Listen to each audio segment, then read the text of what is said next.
আমি আপনাদের সবাইকে আহ্বান জানাবো, প্রজন্মের ভাষাকে অনুধাবন করার চেষ্টা করুন। এটা আমি আমার নিজেকেও বলবো, প্রজন্মের ভাষাকে পড়ার চেষ্টা করুন। আমাদের প্রধানমন্ত্রী যিনি আছেন, মাননীয় প্রধানমন্ত্রী, ওনার সন্তান যেই প্রজন্মের, আমরা একই প্রজন্মের, আমাদেরকে ধারণ করার চেষ্টা, আমি চাইবো আপনারা সবাই আমাদেরকে ধারণ করার চেষ্টা করবেন।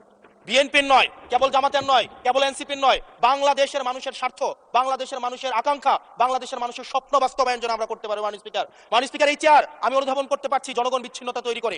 এই সংসদে বসে, এসি রুমে বসে, এসি গাড়িতে চলে, মিনিস্ট্রির এসিতে বসে, বাসার মধ্যে 24/7 আনইন্টারাপ্টেড ইলেকট্রিসিটির মধ্যে থেকে জনগণের সমস্যা বোঝা যায় না।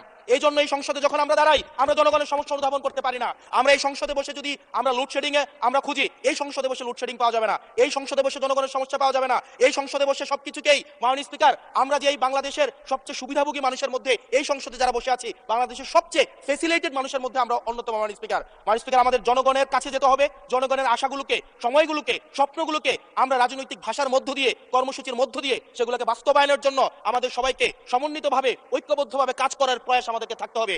আবার যদি আমরা বিভাজনের রাজনীতিতে যাই, তাহলে সেখান থেকে বিএনপি বেনিফিটেড হবে না, এনসিপি বেনিফিটেড হবে না, জামাতে ইসলামী বেনিফিটেড হবে না, সেইখান থেকে বেনিফিটেড হবে আমরা জুলাইতে যাদেরকে আমরা পরাজিত করেছি তারা বেনিফিটেড হবে। মাননীয় স্পিকার।